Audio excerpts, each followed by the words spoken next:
How's it going, guys? This is Zach with the Why Would You Think That podcast. Today we're going to go over a little late on the discussion for Divisional Round, and once again, key part of this program is me dropping my pen. But anyways, so we're going to go chronological order from Divisional Round of the NFL. We're going to start Saturday with the Rams at the Packers. You could see right from get-go in that game, Aaron Donald was not 100% with his rib injury. In my opinion, he was really only probably playing at about 60%. He was getting limited snaps. The Packers were having no trouble single blocking him with their offensive line. One thing I was surprised about is Jared Goff certainly played a lot better than I would have thought with his surgically repaired thumb. I think it was like 2 weeks prior because it was the last game of the regular season. They had John Wolford getting a ton of snaps, and John Wolford started in their wild card game against the Seahawks. Devontae Adams was key for the Packers offense. He did very well even against Jalen Ramsey. There's a bunch of memes and mic'd up bits about that after the fact. I definitely think the Packers left some points on the board. Obviously, I thought they could have gotten their first drive in the end zone. They ended up kicking a field goal, went for two a couple of times, didn't work. I definitely thought the Packers could have put this away even more than what it was, even though it was a double-digit margin of victory. I think the Packers, I've been very, very impressed with how the Packers have been able to play without their Pro Bowl left tackle and one of the best left tackles in football, and David Bakhtiari, or left tackle, one of their forgive me, I don't remember which tackle he is, but he is very, very good. Even because aside from Aaron Donald, Leonard Floyd is a very good pass rusher. That D line is a little underrated when they are without Aaron Donald, but they weren't able to do much. And then just one real quick takeaway is, where do the Rams go? I'm going into the future. Where do the Rams go from here? How do the Packers outlook look? So for the Rams, I was reading an article, I think it was Monday or Tuesday, about how Jared Goff and Sean McVay need to repair the relationship, that there's been a little bit of a disconnect. That's certainly going to be first and foremost, considering the Rams gave Goff a huge contract extension, and they will be saddled with him with his cap hit for at least the next 2 years. So obviously that's first and foremost. The Rams don't have a first-round pick due to their trade for Jalen Ramsey. And the Rams haven't had a first-round pick since they drafted Jared Goff, and they've seemingly been able to continue to contend.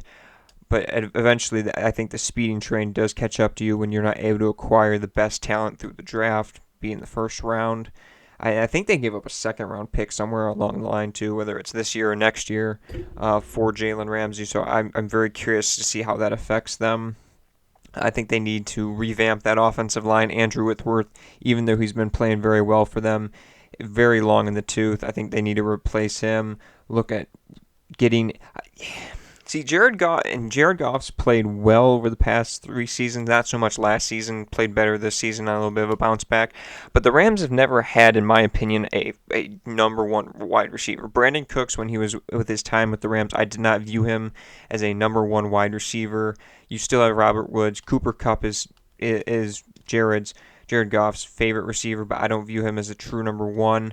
I think that should be a priority for the Rams, whether it's free agency. Their cap is kind of wonky right now, but they definitely, in my opinion, need to go out and try and establish and get a high-level wide receiver for Jared Goff. Outlook for the Packers, I think they have a great chance of winning against the Tampa Bay Buccaneers. I view with them being at home, with the weather looking the way it's going to look, I view the Packers having a great shot at going to the Super Bowl. And depending on, I don't think it's going to depend on who they play. I think they have a very good chance of winning the Super Bowl, considering, Buffalo's defense has struggled. Kansas City, I think, will be favored, and I think if it was a Packers Kansas City Super Bowl, I think the Kansas City Chiefs win, but I think the Pack have a very good shot at them, considering how well the Packers offense is playing, and their defense has gotten, it's not great, but it's gotten better. The key knock on them last year was they weren't able to stop the run, and that just absolutely crushed them in the NFC Championship last year.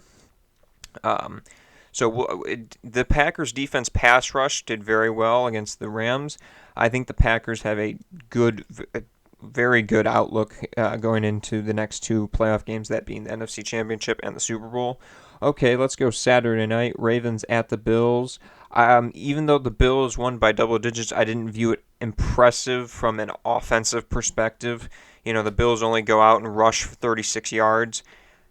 Oh boy, you're not going to be able to get away with that against the likes of the Chiefs or the Packers, having just no balance, having to ask Josh Allen to do everything and more. Ravens. Here's an interesting stat I dug up since Lamar Jackson has been starting for the Baltimore Ravens in the regular season. So from like halfway through the 2018 season to the end of the 2020 regular season, the Baltimore Ravens put up 28 points per game. And then the postseason, because Lamar Jackson has started 4 playoff games, the Baltimore Ravens put up an average of 13 points per game.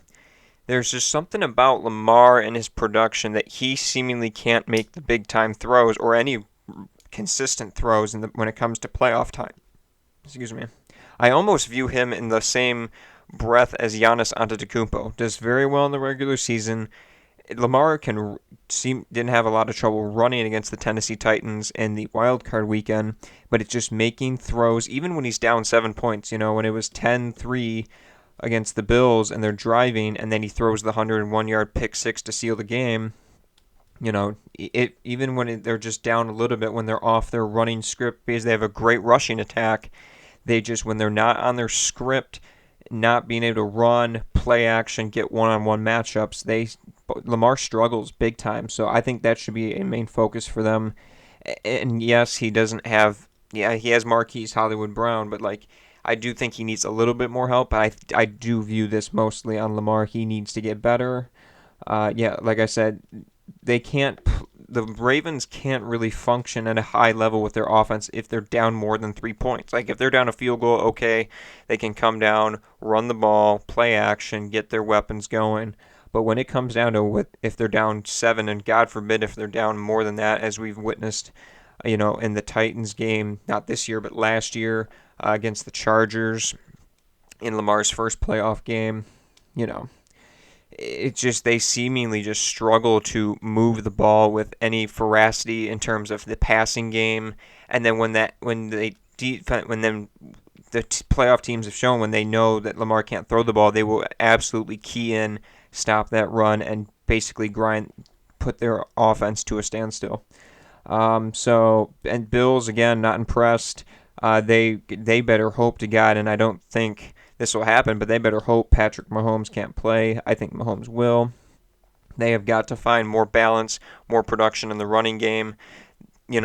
I was impressed with their defense, but then when you look at the opponent and how the opponent's offensively has done in the playoffs, it kind of skews your view, in my opinion.